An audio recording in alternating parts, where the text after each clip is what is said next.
In this video, we'll answer the following trigonometry question. If x and y are acute angles such that the tan of x plus y divided by 2 is equal to 1 and cos x minus y is equals to root 3 over 2, find the values of x and y. So we can do this without a calculator by looking at the values given. I can identify this as the values from the special triangles. So if I quickly draw in those special triangles, I have the 45-degree angle where the opposite side is 1, the adjacent is 1, and the hypotenuse is root 2. And the 30-60 angle, we have the hypotenuse as 2. Then the side next to 30 degrees is root 3. And the opposite of 30 is also 1. So if I ask myself tan theta equal to 1, I can identify that that is a 45-degree angle. So the tan of 45 degrees would be equal to 1. And the cos of theta, that's equal to root 3 over 2. So I'll have root 3 over 2. That means it's the cosine of 30.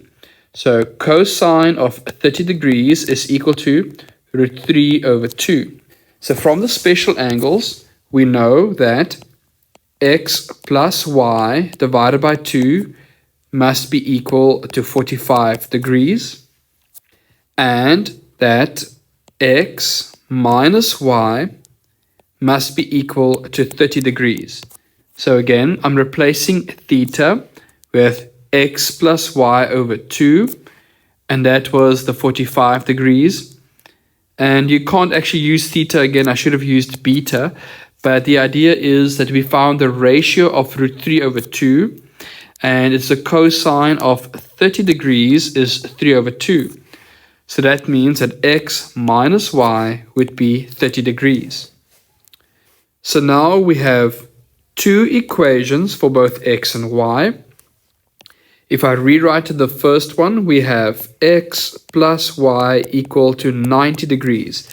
And the second one, I rewrite as x is equal to 30 degrees plus y.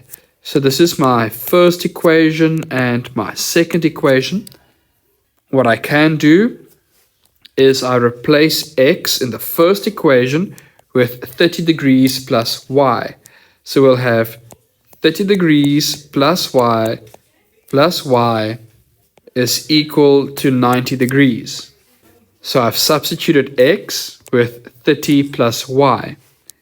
And that simplifies to 2y is equal to 60 degrees. So y plus y becomes 2y. And I move the 30 to the right-hand side. So that becomes 90 minus 30 degrees, which is 60. Therefore, y is equal to 30 degrees when I divide both sides by 2. And therefore, x is equal to 30 degrees plus 30 degrees, and that is 60 degrees. So what we are doing is we're replacing y with 30 in order to get to the value of x.